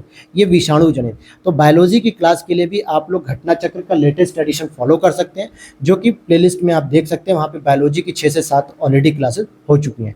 अच्छा, इसके लिए जो वायरस होता है उसका नाम क्या होता है ये भी याद रखिएगा, पैरामिक्सो। क्या नाम होता है? पैरामिक्सो विषाणु होता है जो इसका वाहक होता है। अगले प्रश्न को देखते हैं 49। औद्योगिक एवं वित्तीय पुनर्निर्माण बोर्ड BIFR गठन वर्ष 1981 में किया गया था। इसका उद्देश्य क्या है? ROARO की यही खासियत है। प्रीवियस ईयर पेपर देखिएगा, इकोनॉमिक्स के प्रश्न इसने ऐसे उठा के पूछे ना कि आपको लगेगा ही नहीं कि करंट से संबंधित है किससे। खैर, जीर्ण उद्योगों का पुनरुत्थान करने के लिए इसकी स्थापना की गई थी। जो उद्योग ठप हो चुके हैं, खराब हो चुके हैं, उनको सही करने के लिए। अगला प्रश्न है, भारत में सर्वाधिक जोतों की संख्या सीमांत प्रकार की है। हरित क्रांति का प्रारंभ तीसरी पंचवर्षीय योजना में माना गया था और भारतीय हीरा संस्थान सूरत में स्थित है। यहाँ पर बताना है कि कौन से सत्य हैं कौन से गलत। तो आप देखोगे तीनों ही बातें सही हैं। क्या तीनों ही बातें सही हैं? मैं मान लूँ हरित क्रांति की स्थापना कब हुई थी? हरित क्रांति का प्रारंभ तीसरी पंचवर्षीय योजना में हुई थी। बिल्कुल सही बात है, क्योंकि 1965 के आसपास जब हुई थी तो ये तीसरी पंचवर्षीय योजना का ही पीरियड चल रहा था। अगले प्रश्न को देखते हैं। क्वेश्चन नंबर 51 है, निम्नलिखित में से कौन सा एक अमीनो अम्ल प्रोटीन की प्रचुरता वाले खाद्य पदार्थों में उपस्थित होता है? कौन सा अमीनो एसिड है जो प्रोटीन की प्रचुरता वाले खाद्य पदार्थों में उपस्थित है? तो 51 का हो जाएगा टायरोसिन। क्या हो जाएगा इसका? टायरोसिन। ये जो है कि प्रोटीन वाले जो खाद्य पदार्थ होते हैं उसमें उपस्थित होता है, क्योंकि टायरोसिन की कमी से व्यक्ति स्वयं को दुखी और सुस्त महसूस करता है। अगला प्रश्न है, कौन सा सही सुमेलित नहीं है? विटामिन दी हुई और उसके रासायनिक नाम, जैसे vitamin B5, B9, B12, B2। अब यहाँ पर आप देखेंगे कि B2 का नाम फिलोक्विन नहीं है। फिलोक्विन किसका नाम है? ये विटामिन K का नाम है। तो विटामिन B2 का नाम क्या है दोस्तों? राइबोफ्लोविन। ठीक है, राइबोफ्लेविन, इसका नाम लिख लीजिएगा, राइबोफ्लेविन। तो ये कंफ्यूज नहीं होना चाहिए। तो B2 का हो गया राइबोफ्लेविन, और जो फिलोक्विनोन है ये आपका नाम होता है फिलोक्विनोन विटामिन K का। B12 का साइनाकोबैलामिन, B9 का फॉलिक एसिड और B5 का पेंटोथेनिक अम्ल। अगला प्रश्न है, निम्नलिखित में से किस एक नदी का उद्गम स्थल मैकाल पठार नहीं है? यानी मैकाल के पठार से किस नदी का उद्गम नहीं होता है? नर्मदा, महानदी, गोदावरी, सोन। तो जाहिर सी बात है गोदावरी का नहीं होगा, क्योंकि गोदावरी मैकाल के पठार से नहीं होती है, बल्कि गोदावरी कहाँ से होती है? नासिक से होती है, यानी कि जो महाराष्ट्र का एक जिला है नासिक, वहां से होती है। ठीक है, चलिए अगले प्रश्न की ओर देखते हैं। क्वेश्चन नंबर हम 54 पे डिस्कस करेंगे। कान, नाक, गले के डॉक्टरों द्वारा उत्तल दर्पण का विशेष रूप से प्रयोग किया जाता है। उत्तल दर्पण के पास स्थित वस्तुओं का बड़ा प्रतिबिंब देता है। क्या यह बात सही है? तो आप देखोगे कि पहला गलत है, दूसरा सही है। हालांकि उत्तल दर्पण पास स्थित वस्तुओं का बड़ा प्रतिबिंब देता है, लेकिन यहाँ पे अगर आप देखोगे कि डॉक्टरों के द्वारा ये उत्तल नहीं बल्कि अवतल लेंस का जो है कि प्रयोग किया था। किसका प्रयोग किया था? अवतल लेंस का। अगला प्रश्न है यहाँ पे, निम्नलिखित में से कौन सा एक सही सुमेलित नहीं है? प्रमुख स्थल और अवस्थिति, ओपेरा हाउस, काबा, ग्रैंड कैनान, मर्डेका पैलेस। अब ये बताइए, इतना खतरनाक प्रश्न, क्या करेंगे हम इसको जान के भाई? मर्डेका पैलेस जो है कि इसका सही उत्तर हो जाएगा, क्योंकि ये मिस्र में नहीं है बल्कि जकार्ता में है। इंडोनेशिया की राजधानी जकार्ता में स्थित है। बाकी ओपेरा हाउस सिडनी में है, काबा मक्का में है, भाई मक्का मदीना में है ना काबा, और ग्रैंड कैनान एरिजोना में। ठीक है, ग्रैंड कैनान एरिजोना अर्थात USA में स्थित है। अगला प्रश्न है आपका, आर्गन गैस विद्युत बल्ब में भरी जाती है। जो विद्युत बल्ब होते हैं हमारे घरों में जलते हैं, क्या उसमें आर्गन गैस होती है? इसकी उपस्थिति से तंतु का जीवन काल बढ़ जाता है। अगर इसको भरा रहते हैं तो अंदर जो फिलामेंट होता है वो क्या लॉन्ग लाइफ जीता है? तो बिल्कुल सही बात है, इसीलिए बल्ब की जो है कि क्या होती है, लाइफ बढ़ जाती है, जिससे 1 से 2 साल 3 साल तक वो चलते रहते हैं लगातार। क्वेश्चन नंबर 57 है, सूर्य का प्रकाश एवं ऊष्मा का स्रोत नाभिकीय संलयन है। बिल्कुल सही बात है, यहाँ पे हाइड्रोजन के 2 अणु आपस में संलयन करते हैं और हीलियम बनाते हैं और एनर्जी बनाते हैं। हाइड्रोजन बम नाभिकीय संलयन पर आधारित है। हाइड्रोजन बम, बिल्कुल सही बात है, जबकि परमाणु बम जो होता है वो नाभिकीय विखंडन पर आधारित होता है। ये छोटे छोटे जो डिफरेंसेस है ये क्लियर रहनी चाहिए आपको। अगला प्रश्न है, स्थलीय पारिस्थितिकी तंत्र में जीव भार का पिरामिड सीधा होता है, घास के मैदान में जीव भार का पिरामिड सीधा होता है, एक जलीय पारिस्थितिकी तंत्र तालाब में जीव भार का पिरामिड उल्टा होता है। तो सही कथन की पहचान करनी है, तो तीनों ही बातें यहाँ पर सही हैं। अगला प्रश्न है, किसी भी राज्य की विधानसभा में अधिकतम 500 और न्यूनतम 60 सदस्य हो सकते हैं। इसके कौन कौन से राज्य अपवाद है जहाँ पे या तो 60 से कम है या तो 500 से अधिक। तो देखिए 500 से अधिक तो किसी का नहीं है, क्योंकि यूपी की ही सबसे बड़ी विधानसभा है जिसके पास 403 सीटें हैं। लेकिन न्यूनतम में कुछ अपवाद है जिसके पास 40 या 32 सीटें कुछ करके हैं, तो यही आपको बताना है। तो आप देखोगे 1, 2, 3 यानी कि गोवा, मिजोरम और सिक्किम। गोवा में कितनी सीट है दोस्तों, तो गोवा में आपको मिलेगी 40, मिजोरम में देखेंगे तो मिजोरम में भी 40, सिक्किम में देखेंगे तो 32 है, लेकिन त्रिपुरा में नहीं है। त्रिपुरा में जो है कि 40 से अधिक है। अगला प्रश्न है, निम्नलिखित में से कौन सा व्यय भारत की संचित निधि पर भारित है। भाई भारत की संचित निधि भारित है, भारत के नियंत्रक और महालेखा परीक्षक की पेंशन, राष्ट्रपति का वेतन, उच्च न्यायालय के न्यायाधीशों की पेंशन। तो यहाँ पर आप देखोगे तीनों ही बातें सही है, क्योंकि उच्च न्यायालय की जो न्यायाधीश होते हैं उनकी वेतन और भत्ते ये दोनों तो आपको मिलेगा राज्य की संचित निधि से, लेकिन पेंशन की बात करेंगे तो केंद्र सरकार की संचित निधि से मिलता है। अगला प्रश्न है आपका क्वेश्चन नंबर 61, इतिहास से संबंधित प्रश्न है ये।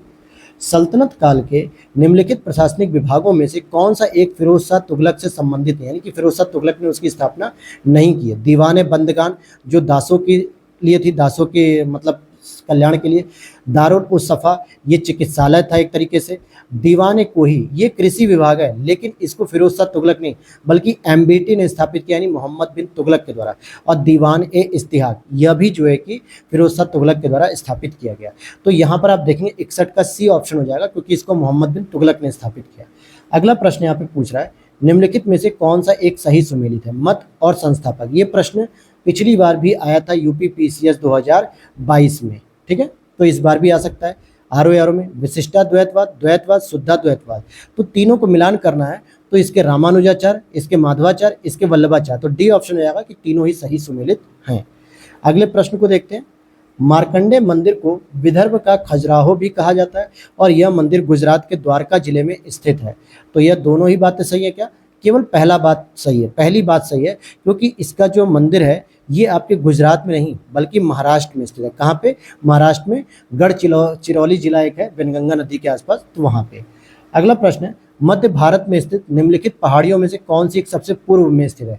महादेव, सतपुड़ा, मैकाल, छोटा नागपुर। अब छोटा नागपुर का जो पठार है दोस्तों ये सबसे पूर्व में स्थित है, झारखंड वाले क्षेत्र में आता है। अगर मैं इसका क्रम लिखना चाहूँ तो आप देख सकते हो कि सबसे पहले आएगा आपका सतपुड़ा, सतपुड़ा के बाद आपको देखने को मिलेगा महादेव, महादेव के बाद मिलेगा मैकाल, और मैकाल के बाद मिलेगा छोटा नागपुर पठार। तो ये इस तरीके से आप वेस्ट टू ईस्ट अर्थात कि पश्चिम से पूर्व आप लिख सकते हैं। इसका स्क्रीनशॉट भी ले लीजिए या फिर आप लिख सकते हैं, तो डी ऑप्शन हो जाएगा। अगला प्रश्न है 65, निम्नलिखित में से कौन सा एक युग्म सही सुमेलित नहीं है। कोयला क्षेत्र है और अवस्थिति, जैसे तलचर, ये तलिचर भी कहते हैं, तलचीर भी कहते हैं, जो कि ओडिशा में है। कर्णपुरा, सिंगरैनी और सिंगरौली, ये दोनों को ध्यान देना। एक सिंगरौली है, एक सिंगरैनी है। एक तो आपका पड़ता है उत्तर प्रदेश के सोनभद्र में, और एक पड़ता है आपके एमपी में, जो कि एमपी और सोनभद्र के बॉर्डर पे होता है। तो इसमें याद ध्यान देना है कि कौन सा सही सुमेलित नहीं है, क्योंकि सिंगरौली जो है वो मध्य प्रदेश के अंतर्गत सोन नदी घाटी में आता है, न कि नर्मदा नदी घाटी में। कहाँ पे आता है, सोन नदी घाटी में। और ये जो सिंगरैनी है ये आपका गोदावरी में चला जाएगा, यानी आंध्र प्रदेश के तट पे आता है। कर्णपुरा की बात करेंगे तो दामोदर घाटी, तलचर की बात करेंगे महानदी, जो कि उड़ीसा में आता है। अगला क्वेश्चन है 66, पावना विद्रोह, संथाल विद्रोह, ताना भगत, एका आंदोलन, इनको काल क्रम के अनुसार व्यवस्थित करना। तो पावना विद्रोह कब हुआ दोस्तों, तो ये हुआ था 1873 से 85 तक हुआ था। संथाल विद्रोह सबसे पहले यही हुआ होगा इनमें 1855 से 56 तक। ताना भगत की बात करेंगे तो ये 1914 में, एका आंदोलन 1922 में। तो इस तरीके से आप 2 से शुरुआत करो, 2 1 3 4, 2 1 3 4, डी ऑप्शन करेक्ट हो जाएगा। अगला प्रश्न है आपका, मोरीबंद डेल्टा बंगाल डेल्टा का उपविभाग है। बढ़िया प्रश्न है, देखिए ऐसे प्रश्न रहेंगे ना कि सर चकरा जाएगा एग्जाम में आपको देख के, और अगर तैयारी अच्छी नहीं होगी तो आप बाहर हो सकते हैं फिर। इसीलिए अपनी तैयारी को स्ट्रॉन्ग करिए और टेस्ट पेपर जरूर लगाते रहा करिए। हफ्ते में 2-3 पेपर अभी लगाइए, इसीलिए हम लोग भी क्या कर रहे हैं, ज़्यादा टेस्ट का बर्डन नहीं दे रहे हैं। अभी जैसी नोटिफिकेशन आएगा तो हम लोग डेली टेस्ट पेपर करेंगे। तो मोरीबंद डेल्टा बंगाल डेल्टा का उपविभाग है, बिल्कुल सही बात है, ये सही है। और टेलीग्राफिक पठार उत्तर अटलांटिक कटक का हिस्सा, यह भी सही है। मानव गतिविधियों से परिवर्तित पर्यावरण एंथ्रोपोजेनिक पर्यावरण कहलाता है, यह भी सही है, क्योंकि जब ह्यूमन के द्वारा चेंज किया जाता है पर्यावरण को तो इसको एंथ्रोपोजेनिक कहते हैं। तो ये तीनों ही बातें सही हैं, 1 2 3 डी ऑप्शन करेक्ट हो जाएगा। अगला प्रश्न है आपका 68, सुई चुभाने पर मस्तिष्क दर्द महसूस नहीं करता है, क्या यह बात सही है? बताइए। यह बात तो सही है कि सुई चुभाने पर मस्तिष्क दर्द महसूस नहीं करता। मस्तिष्क में दर्द ग्राहिकाओं का अभाव होता है, तो ये दोनों ही बातें सही हैं, 68 का ए हो जाएगा। अगला प्रश्न है क्वेश्चन नंबर 69, चिंता ना करिए, ज़्यादा बड़ी वीडियो नहीं जाएगी, आराम आराम से समझना है, जल्दीबाजी नहीं करनी है। निम्नलिखित में से, क्योंकि एग्जाम में भी आपको 2 घंटे मिलते हैं 120 मिनट, निम्नलिखित में से किस एक को फल शर्करा भी कहा जाता है? यानी कि फल के लिए क्या होती है? फ्रक्टोज होती है, और लैक्टोज किसकी दूध मिठास होती है? दूध की मिठास होती है, ठीक है।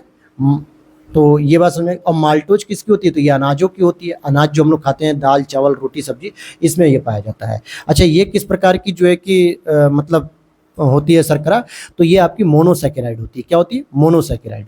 अगला प्रश्न है आपका, उष्ण कटिबंधीय वर्षा वनों के संबंध में कौन सा कथन सत्य है? ये वन भूमध्य रेखा के आसपास विस्तृत होते हैं। इन वनों में पृथ्वी के सभी पारिस्थितिक तंत्रों में सर्वाधिक जैव विविधता पाई जाती है। तो ये दोनों ही बातें यहाँ पे सही हो जाएंगी। ये जो उष्ण कटिबंधीय वर्षा वन है, ये सामान्यतः 0 से वैसे तो 10 डिग्री तक पाए जाते हैं, तो उसे हम सदाबहार वन कहते हैं, लेकिन यहाँ पे उष्ण कटिबंध लिख दिया गया है, तो मैं ये मान के चलूंगा कि 0 डिग्री से लेके 30 डिग्री तक की बातें में बात कर रहा है। अगला प्रश्न है, ग्रीन मफलर से आप क्या समझते हैं? तो भाई ग्रीन मफलर क्या करते हैं? ध्वनि, वायु प्रदूषण, ध्वनि प्रदूषण, जल प्रदूषण या मृदा प्रदूषण, किसको नियंत्रित करते हैं? जल्दी बताइए। ध्वनि प्रदूषण, क्योंकि ये हरे पौधे होते हैं जो ध्वनि को रोकते हैं। अब ये कहाँ पे लगते हैं? आप देखोगे कि जो रोड के बीच में खाईवे डिवाइडर होता है, इस डिवाइडर पे थोड़े थोड़े दूरी पे छोटे छोटे पौधे लगाए जाते हैं।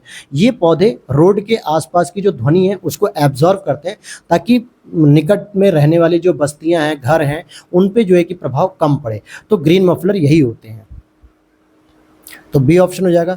अगला प्रश्न है, बेरी बेरी एक पोषण संबंधी विकार है जो होता है, किसकी कमी से होता है दोस्तों? बेरी बेरी, जल्दी बताइए।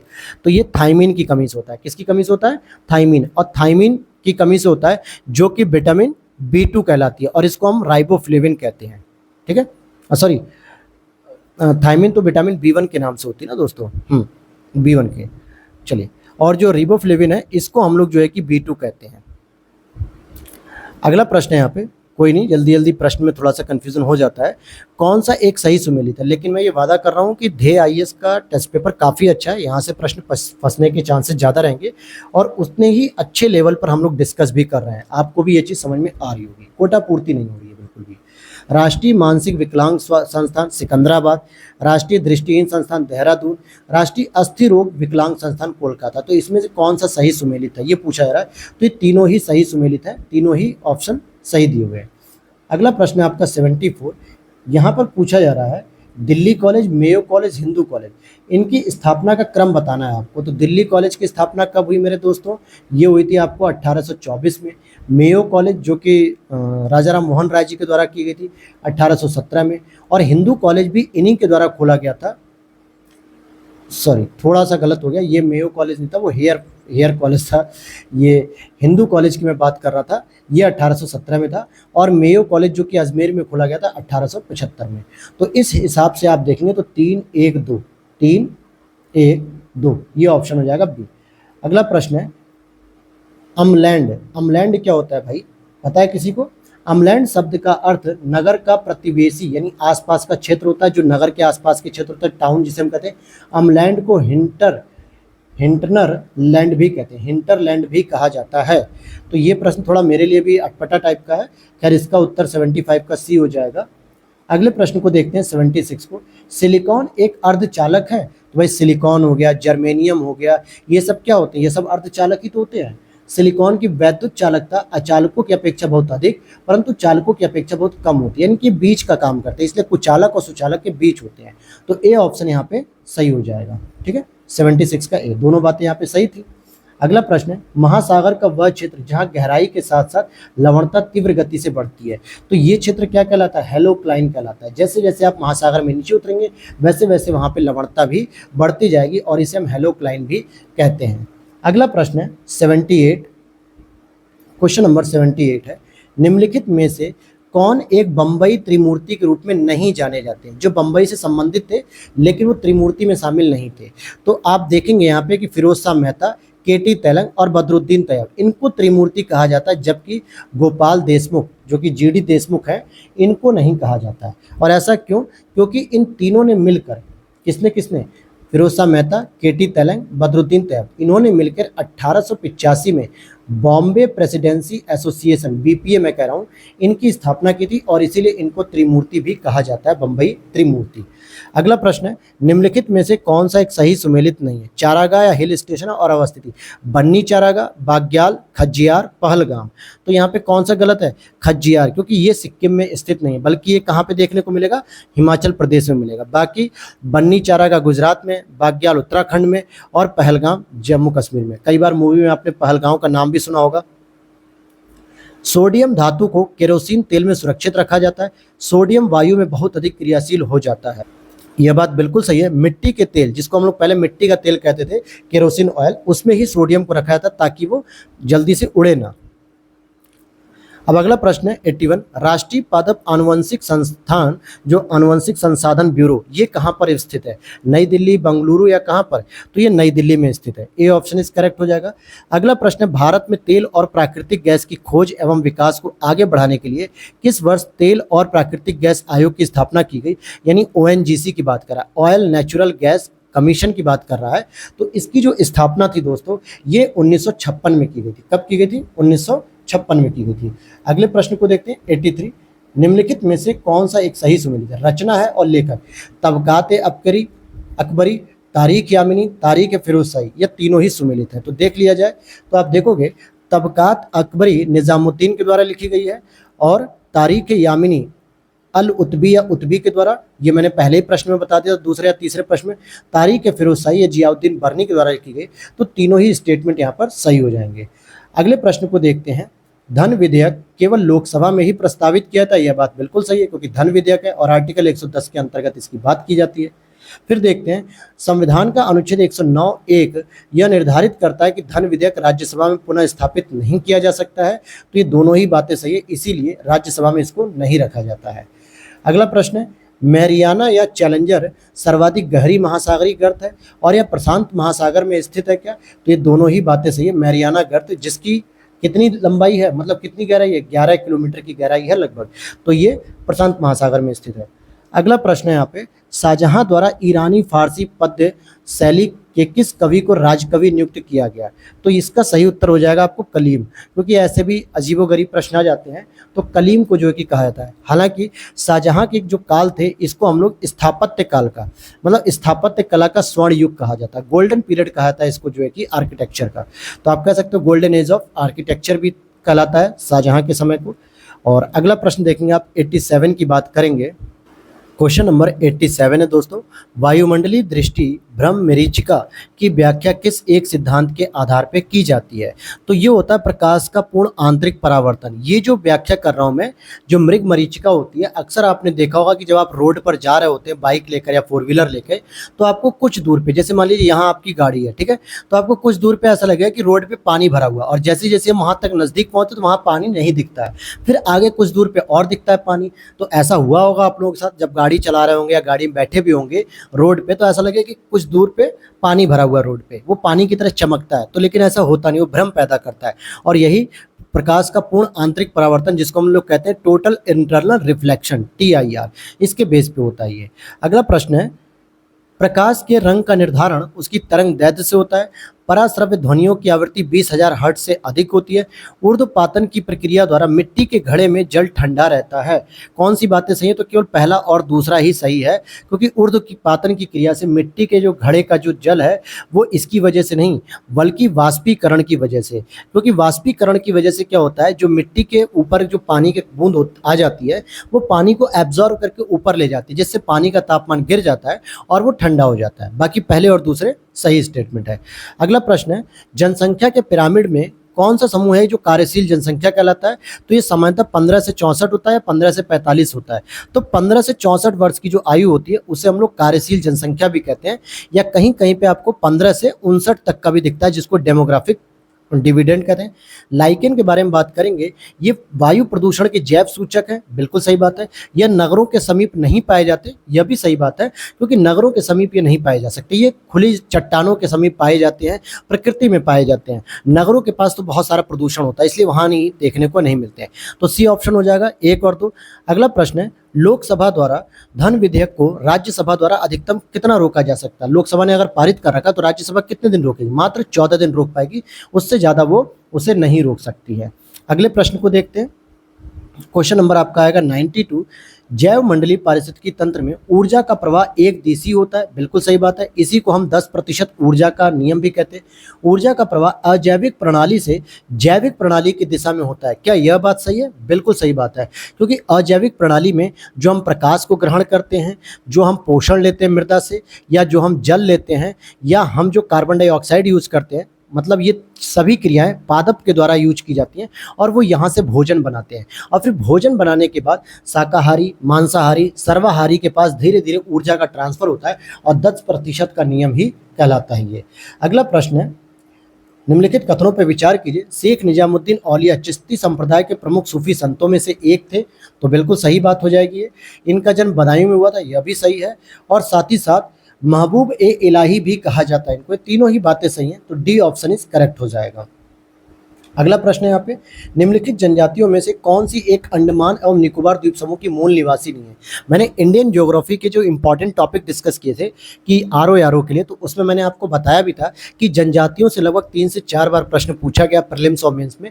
अगर आप लोगों ने अभी तक उसे नहीं देखा है तो आप जा सकते हैं आरओ की प्लेलिस्ट में, जहाँ पे आरओ स्ट्रेटजी लिखी होगी उस प्लेलिस्ट में जाएंगे तो वहाँ आपको इंडियन ज्योग्राफी के इंपॉर्टेंट टॉपिक मैंने डिस्कस किए हैं।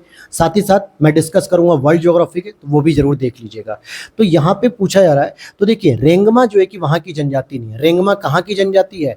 रेंगमा मूल रूप से आपके नागालैंड में पाई जाती है और एक नागा जनजाति है, जबकि हालचू, सोमपेन, ओरजे, ओंजे, जारवा, ये सभी जो है सेंटिनलीज, एक ये भी होती है सेंटिनलीज, ये सभी अंडमान निकोबार की होती हैं। अगला प्रश्न, कौन सा एक सही सुमेलित नहीं है? बोमडीला अरुणाचल प्रदेश में, नाथुला मेघालय, जेलेपला सिक्किम, मुलिंगला उत्तराखंड। तो नाथुला गलत है, क्योंकि नाथुला आपके सिक्किम में ही देखने को मिलता है, तो बी ऑप्शन इज करेक्ट हो जाएगा। अगला प्रश्न 96, निम्नलिखित पर विचार कीजिए कि कौन सा चंबल नदी पर स्थित है? गांधी सागर, राणा सागर मतलब राणा प्रताप, और जवाहर सागर जल विद्युत परियोजना। तो आप बताएंगे तीनों ही सही हैं, तीनों ही आपको चंबल नदी पर देखने को मिलते हैं। इनमें से एक तो आपको देखने को मिलेगा एमपी में और 2 आपको देखने को मिलेंगे राजस्थान में। और कौन कौन से होंगे ये आपको कमेंट करना है। अब देखिए ये प्रश्न दोबारा रिपीट हो गया था, मतलब पेपर।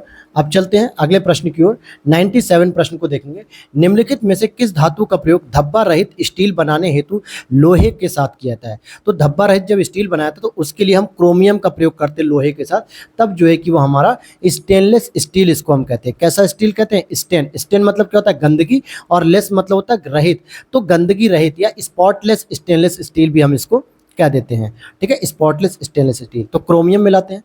अगला यहाँ पे प्रश्न है 99, कुछ प्रमुख संस्थान है और उनकी अवस्थिति है, जैसे केंद्रीय शुष्क भूमि कृषि अनुसंधान संस्थान, जिसको हम कजरी भी बोलते हैं, तो कजरी की स्थिति कहाँ पे ये बताना है।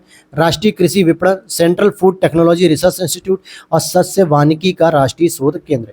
तो आप देखेंगे केंद्रीय का तो हो जाएगा आपका हैदराबाद में, राष्ट्रीय कृषि विपणन हो जाएगा जयपुर में, सेंट्रल फूड टेक्नोलॉजी हो जाएगा मैसूर में, और सस्य वानिकी यानी कि चारागाह से संबंधित होता है झांसी में। तो इस तरीके से इसका मिलान हमने कर दिया है। अब अगला प्रश्न है आपका रीजनिंग और मैथ से संबंधित, तो इसको भी सॉल्व करेंगे। किसी परीक्षा में उत्तीर्ण हुए लोगों में स्मिता का ऊपर से स्थान है 16वां, नीचे से 29वां। 6 छात्रों ने परीक्षा छोड़ दिया और 5 छात्र उसमें अनुत्तीर्ण रहे, तो कक्षा में कुल कितने छात्र हैं? आप इनको छोड़ दीजिए, आप सीधे सीधे बात रखिए कि भाई 6 छात्रों ने परीक्षा छोड़ दी, उसकी तो हम बात करेंगे, लेकिन 5 छात्र अनुत्तीर्ण हुए, इसको भी हम जोड़ देंगे। हालांकि पहले हमें जो टोटल नंबर निकालने की जो नियम है ये होता है राइट प्लस लेफ्ट माइनस के 1, या हम अप एंड डाउन कर सकते हैं।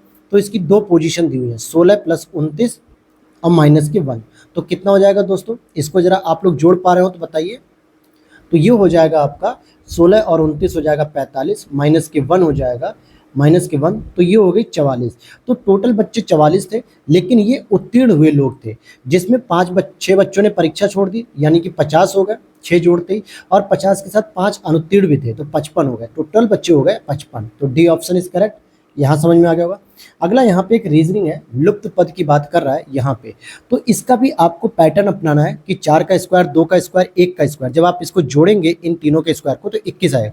4 चौक 16, 2 दूनी 4, 1 एक कम 1, तो 16 4 20 और 1 21, 6 छंग 36, 7 7 49, 3 3 9, तो जरा 36 49 और 9, इन तीनों को जब आप ऐड कर देंगे तो क्या आएगा, यही बताना है आपको। तो इन तीनों को ऐड करेंगे तो 94 आएगा। आप जोड़ सकते हैं, 9 9 18, 6 14 के 4 हासिल लग गया, 4 3 7 और 1 18 और 6 24 था। यहाँ पे देखिए ये 36 हो जाएगा, ये 49 हो जाएगा और ये हो जाएगा 9। अब जोड़ेंगे 9 9 18 और 6 24, 24 के 4 हासिल लग गया 2, 4 3 7 2 9, तो 94 हो जाएगा। तो ए ऑप्शन इज करेक्ट हो गया। यहाँ पे ये बात समझ में आ गई। अब अगला यहाँ पर प्रश्न है, ब्लड रिलेशन से संबंधित प्रश्न है, तो जरा ब्लड रिलेशन को समझ लेते हैं। पूछा जा रहा है ए बी की बहन है, बिल्कुल सही बात है भाई। ए क्या है, सिस्टर हो गई किसकी, बी की। सी बी की माँ है, तो सी क्या है, ये माँ हो गई बी की। डी सी का पिता है और ई डी की माँ है, तो ए और डी का क्या संबंध है, तो जब आप इसे रीजनिंग को सॉल्व करेंगे तो पूती का संबंध आएगा। अब विषम युग्म बताइए, आयतन लीटर, दबाव बैरोमीटर, लंबाई मीटर, अवरोध ओम।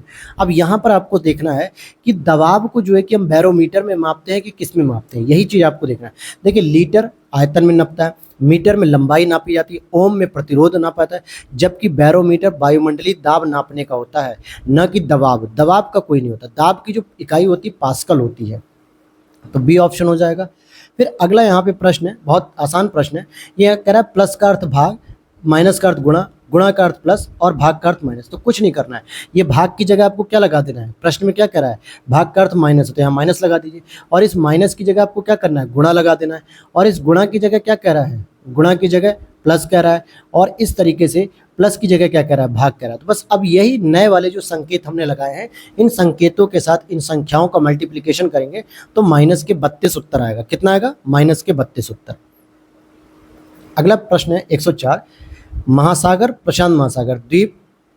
जैसे कि महासागरों में एक महासागर हमें देखने को मिलता है प्रशांत महासागर, जो कि सबसे बड़ा प्रशांत महासागर है, तो उसी तरीके से द्वीप में क्या देखने को मिला, नीदरलैंड, आयरलैंड, न्यूजीलैंड, ये तीनों देश है, लेकिन ग्रीनलैंड क्या एक द्वीप होता है, तो ए ऑप्शन करेक्ट हो जाएगा। अब यहाँ पर कहा जा रहा है कि कूट संकेतों से सही विकल्प द्वारा अनुक्रम को पूर्ण कीजिए, ई जी आई के फिलो, और फिर इसी अनुपात में आपको ये देखना है। तो जब आप इसे +1 +2 +3 +4 का अंतर देखेंगे, आप यहाँ पे देखेंगे ई से बढ़कर एफ आए तो 1 का अंतर, जी से आई पे आए 2 का अंतर, आई से एल पे आए 3 का अंतर, के से ओ पे आए 4 का अंतर। तो इसी तरीके से +1 करेंगे आप, कैसे कैसे बढ़ेंगे, 1 बढ़ाएंगे, 2 बढ़ाएंगे, 3 बढ़ाएंगे और 4 बढ़ाएंगे। तो जब इसी में यही चीज डिफरेंसेस हम बढ़ाते जाएंगे, 1 2 3 4, यानी एफ के बाद 1 बढ़ाओ, एच के बाद 2 बढ़ाओ, जे के बाद 3 बढ़ाओ, एल के बाद 4 बढ़ाओ, तो इस तरीके से आपको डी ऑप्शन यहाँ पे देखने को मिलेगा, जी जे एम पी।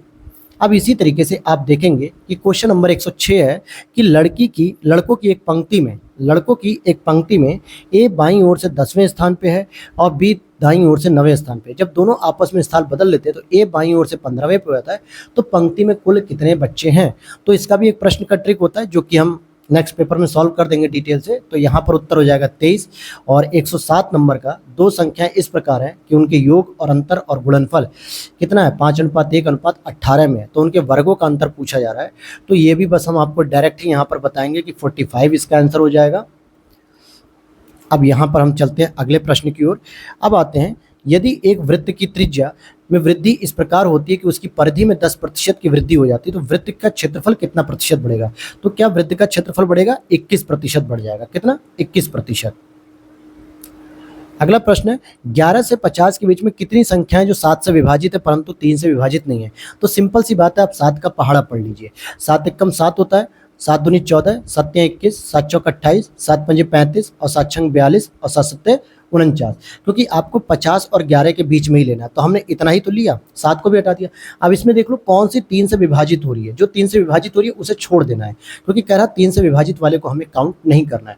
3 सत्ते 21 कट जाएगा, ठीक है, और इसको देखिए ये भी कट जाएगा, 3 एकम 3, 3 चौक 12, यानी कि 14 तियां 42 हो गया। तो ये दो संख्या हटा दो जो 3 से कटती, तो 1 2 3 4 संख्याएं ऐसी देखने को मिलेंगी। तो बी ऑप्शन यहाँ पर हो जाएगा। समझ आ गई ये बात। अगला प्रश्न है, 1 जनवरी 1995 को अगर रविवार था तो 1 जनवरी 1996 को क्या होगा? सोमवार रहेगा। सिंपल सा प्रश्न है, क्योंकि जो नॉर्मल ईयर होता है, जो लीप ईयर नहीं होता है, वो हमेशा अपने उसी दिन पर खत्म होता है जिस दिन से शुरू हुआ। जैसे 1 जनवरी को रविवार था तो 31 दिसंबर 1995 को क्या रहेगा? रविवार ही रहेगा, यानी कि संडे ही रहेगा। क्या रहेगा? संडे रहेगा। तो भाई 1 जनवरी 1996 को क्या मिलेगा? आपको मंडे देखने को मिलेगा। तो ये कैलेंडर का नियम है। अब चलते हैं यूपी के संबंधित कुछ प्रश्नों की बात कर लें। उत्तर प्रदेश के निम्नलिखित जिलों में से कौन सा एक नगरीय जनसंख्या की दृष्टि से न्यूनतम है, यानी कि जहां पे नगरों की जनसंख्या सबसे कम है? तो श्रावस्ती में। हालांकि वैसे तो महोबा में सबसे कम है, लेकिन यहाँ पे नगरीय जनसंख्या की बात हो रही है तो महोबा में की जगह श्रावस्ती हो जाएगा। और सबसे अधिक जो नगरीय जनसंख्या वाला जिला होता है वो कौन सा था? गाजियाबाद। निम्नलिखित में से किस एक की स्थापना सबसे बाद में की गई है? तो सबसे बाद के लिए आपको पता होना चाहिए सबकी स्थापना का वर्ष। बात करेंगे जैसे औद्योगिक वित्त निगम, इसकी स्थापना हुई है 1948 में। फिर आगे है आपका आईसीआईसी बैंक, इसकी स्थापना हुई है 1955 में। ठीक है। फिर आपका है अगला आईडीबीआई बैंक, सॉरी थोड़ा सा मिस्टेक हो गया क्या? नहीं, आईडीबीआई नहीं है, बल्कि ये तो नाबार्ड है दोस्तों। ये नाबार्ड है और नाबार्ड की स्थापना हुई 1964 में।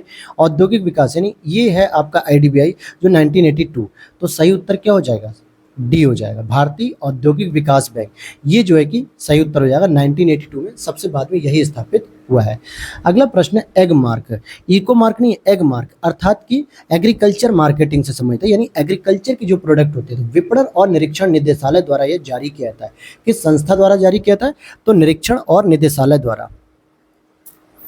अगला प्रश्न है यहाँ पर, राधा स्वामी पंथ से संबंधित दयाल बाग स्थित है। कहाँ पे है भाई दयाल बाग?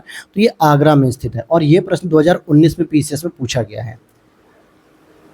अगला प्रश्न है, उत्तर प्रदेश की किसी नगर के मेयर के संबंध में कौन सा कथन सत्य है? वह नगर का प्रथम नागरिक होगा, वह नगर निगम का पदेन सदस्य होगा, कार्यकारिणी समिति का पदेन सभापति भी होगा। क्या इनमें कौन सी बातें सही है? तो डी, चारों ही बातें सही है। अगला प्रश्न है आपका, उत्तर प्रदेश राज्य पर्यटन विकास निगम लिमिटेड की स्थापना 1974 में हुई है। उत्तर प्रदेश राज्य वित्तीय निगम की स्थापना 1954 में हुई है। तो दोनों ही बातें सही हैं, दोनों ही स्टेटमेंट यहाँ पे सही है। पर्यटन विकास हुआ है 74 में और वित्तीय निगम हुआ है 1954 में। अगला प्रश्न यहाँ पे पूछा जा रहा है, वन्यजीव विहार है और अवस्थिति। पटना वन्यजीव विहार ये बिहार वाला नहीं है दोस्तों, ध्यान देने वाली बात है। ये आपके एटा जिले में आएगा। पार्वती अर्गा की बात करेंगे तो ये गोंडा में आता है।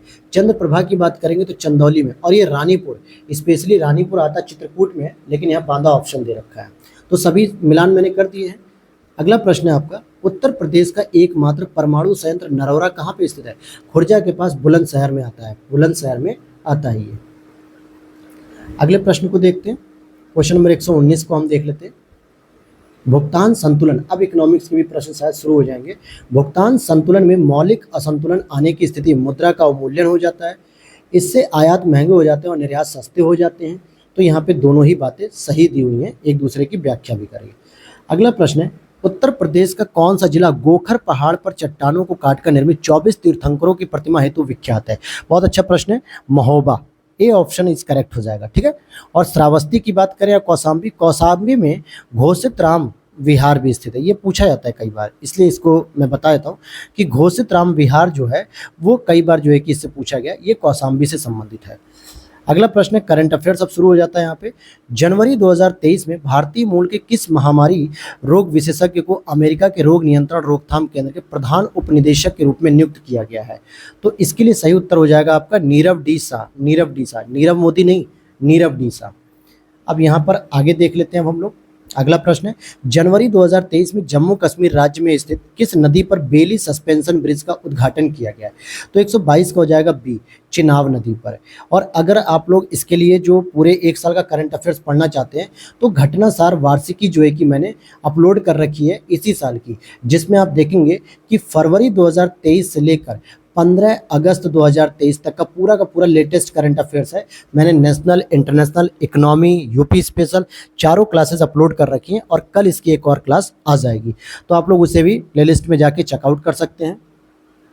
अगला प्रश्न है, जनवरी 2023 में जैव ऊर्जा शिखर सम्मेलन 2023 का आयोजन स्थल कहाँ पर हुआ था? तो ये हुआ था आपके नई दिल्ली में। कहाँ हुआ था?